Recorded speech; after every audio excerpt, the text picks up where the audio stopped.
चौल से जुड़े money laundering के मामले में हिरासत में लिए गए शिवसेना नेता संजय राउत को कोर्ट ने 4 अगस्त तक के ईडी की हिरासत में भेज दिया है। ईडी ने संजय राउत की 8 दिन की हिरासत की मांग की थी।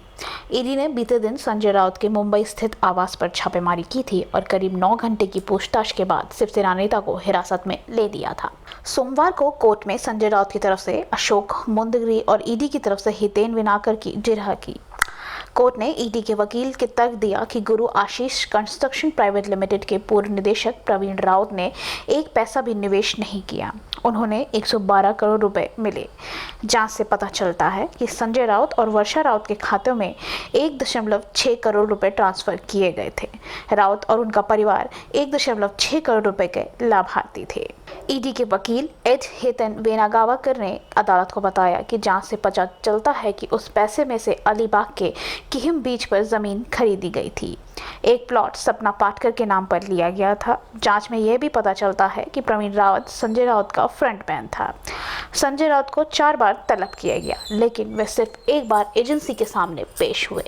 इस दौरान संजय राउत ने सबूतों से छेड़छाड़ और गवाहों को धमकाने की कोशिश भी की। संजय राउत और उनके परिवार को सीधा फायदा मिला है। राउत परिवार ने मनी लॉन्ड्रिंग भी की है। ईडी ने कहा कि 1 साल में 1 करोड़ संजय राउत और वर्षा राउत के खाते में डाले गए हैं। दादर फ्लैट के लिए संजय राउत के खाते में 37 लाख रुपए ट्रांसफर किए गए। इसे प्रवीण रावत की कंपनी ने ट्रांसफर किया था।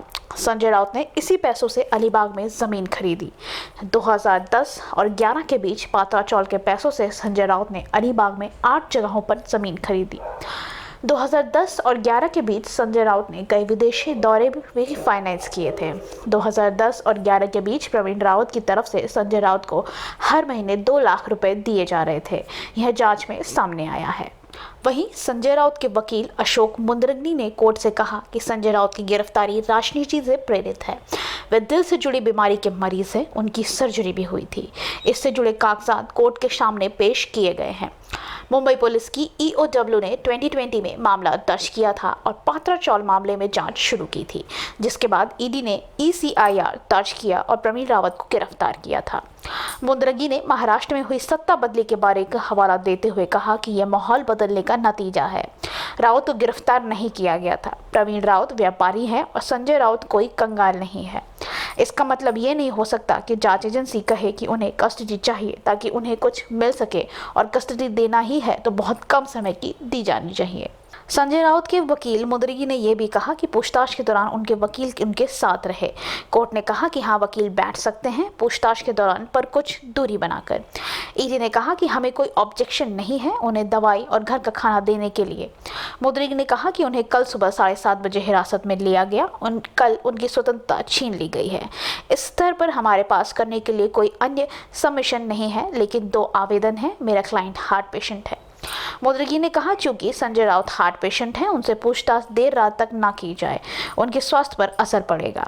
ईडी ने कल सुबह 8:30 साढ़े 9 बजे तक वे अपने वकील से मिल सकते हैं और रात के 10:30 के बाद हम उनसे पूछताछ नहीं करेंगे। वहीं संजय राउत की गिरफ्तारी के बाद शिवसेना प्रमुख उद्धव ठाकरे ने उनके घर पहुंचे और परिवार वालों से मुलाकात भी की। उसके बाद उन्होंने सोमवार को दोपहर 3 बजे प्रेस कॉन्फ्रेंस कर उन्होंने कहा कि जिस तरह से संजय राउत की गिरफ्तारी हुई है वह बेहद गलत है। उद्धव ठाकरे ने कहा कि आज की राजनीति घटिया और घिनौनी हो गई है। राजनीति में बुद्धि बल का नहीं बल्कि बल का प्रयोग किया जा रहा है। साथ ही ठाकरे ने कहा कि संजय मेरे पुराने दोस्त हैं, ऐसे में मैं उनके परिवार से मिला। उन्हें जिस तरह से गिरफ्तार किया गया वह गलत है। उन्होंने सवाल करते हुए कहा कि संजय राउत का अपराध क्या है। उद्धव मरते दम तक सरेंडर नहीं करने वाले हैं। उद्धव ठाकरे ने बीजेपी अध्यक्ष JP नड्डा पर निशाना साधते हुए कहा कि वे कहते हैं कि दूसरे दलों से लोग बीजेपी में आते हैं, तो ऐसे बीजेपी का वंश क्या है। नड्डा ने कल जो भाषण दिया, क्या आपको उसमें प्रजातंत्र दिखाई दे रहा है? सिर्फ उनकी पार्टी रहे, बाकी खत्म हो जाए। इसमें शतरंज यानी बुद्धि का कोई स्थान नहीं रहा, सिर्फ शक्ति का प्रयोग किया जा रहा है।